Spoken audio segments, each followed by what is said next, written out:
afternoon, Bob. How are you, Pam? I'm great. Thanks for taking the time out today to have a little chat. We're socially distanced. We are indeed. We're outside. We are. Yes, it's a beautiful thing. We are. And, Yes. and Bob, look, I know you've had a really tough year with COVID and so many phone calls trying to decide whether this tournament will operate or not operate, and the tournament schedule's changing constantly. So how tough has that been for you? You know, it was really tough because in 2020, you know, we were one of the first events that had to cancel, and we were already built out pretty much to operate. So that was a difficult part, you know. And then when you think about it, it's really going to be 3 years between the time our fans last saw play on our facility and in 2022. That's a long time. Yeah. So it's been a difficult process for a lot of different reasons, but that's the biggest. It's 3 years of not seeing tennis in Charleston for our fans. And they are totally committed, your fans, I must say. It's the biggest event on the calendar for them. You've got other in Charleston, there are other events, but this Volvo Car Open is a major event for the city of Charleston. Yeah, you know, this has become a tennis town. Yeah. When we first moved here 20 years ago, it's amazingly, the growth is amazingly exponential. How many people are playing tennis, into tennis.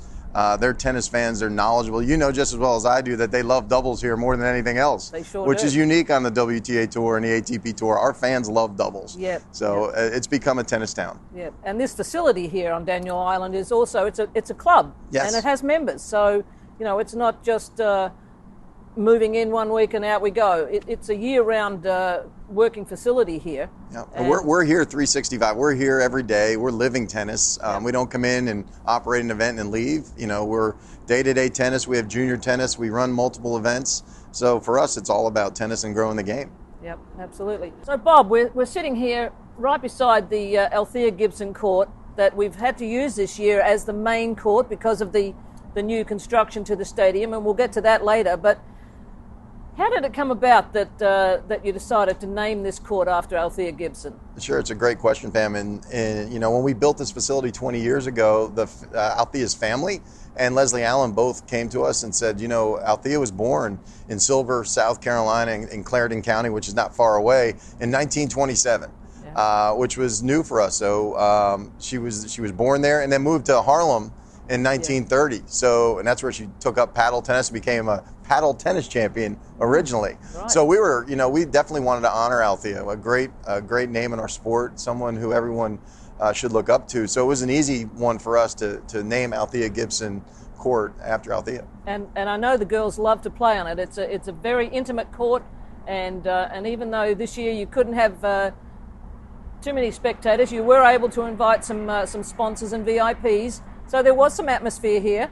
But in past years, when you've had the bleachers up here, this has been a really great court that everyone runs to come and watch some doubles action, and the girls that are playing on Althea Gibson Court. Yeah, normally this is a court that has 3,000 seats. Yeah. And you're right, early week when we're playing great doubles or great singles matches here, this court is packed. Yes. We're right on the water. It's right there. People don't realize until they get here and see it. But it is an intimate court. It's one of the players' favorite courts.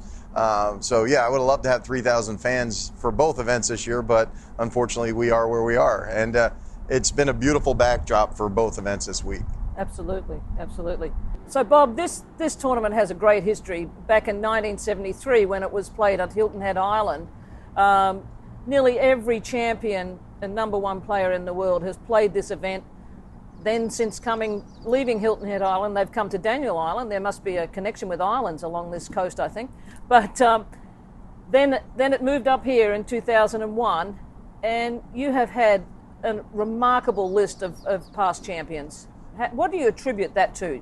Well, absolutely. I think what we do take great pride in is our history. You know, we were 50 years. In 1973, we were the first women's event to offer $100,000 in prize money. Yeah. Rosie Casals won that event, won $30,000 in prize money. The rumor, and I know it's not a rumor, she bought a brand new Mercedes with that. You beat me to it. And still owns it. Yes. And so I believe so. I got to make sure she still owns it, but the last time I talked with her, she still owns it. Yeah. Which is really cool. But you're right, Pam. Chrissy owned this event for a long time when it was in Hilton Head. I think a 7-time champion. Martina's had a great run here. Steffi, Yep. Tracy Austin, all the way up through Serena and Venus Williams are champions here. Yep. You know, it's interesting, for a long time, the one Grand Slam champion who never played here was Kim Clijsters. And she was my mission. And then when she retired, I'm like, oh my God, we're never going to get Kim. And now she's been committed for the last 2 years. One, she couldn't play because of COVID, and this year because of injury. And I'm going to continue down that path with Kim. You might still get her. Yeah, You never I know. know. I'm going to keep working on it. Well, you've had a fantastic run with these girls, and also some of the girls from the present age, they are doing some charity work, giving back to the game, and one of those girls is Madison Keys, who was the defending champion here, and I believe this week she did something special for you in honouring you with a medal. I'm sure that gave your heart a good beating then. It did. I am very honored to be on the WTA Charities Board, along with Pam Shriver and Tracy Austin, and it's something we're trying to grow, the awareness of WTA charities, and it's not just what tournaments do, but it's what players do, and we all need to work together to grow those opportunities. And we're usually giving things away and working with the players, and we're giving prizes and Gifts trophies. Of the day. We are, and so it was a complete surprise to both Eleanor and myself. You know, Eleanor Adams has been doing this for 20 years with us, right? Yes. We've been together for 20 years, Pam. Yep. And Eleanor's been taking care of those players day in and day out for as long as they've come here. So when Madison said she was starting a charity back in 2019 and wanted to kick it off here, Kindness Wins, we were more than happy to do that. And we organized a great plan to promote Kindness Wins and get behind Maddie and what she does. Yep. And for her to turn around and come back and offer both Eleanor and myself, award us her first medals of kindness, I know it got me. I was tear in the eye, and I know Eleanor had to go down because Madison was crying.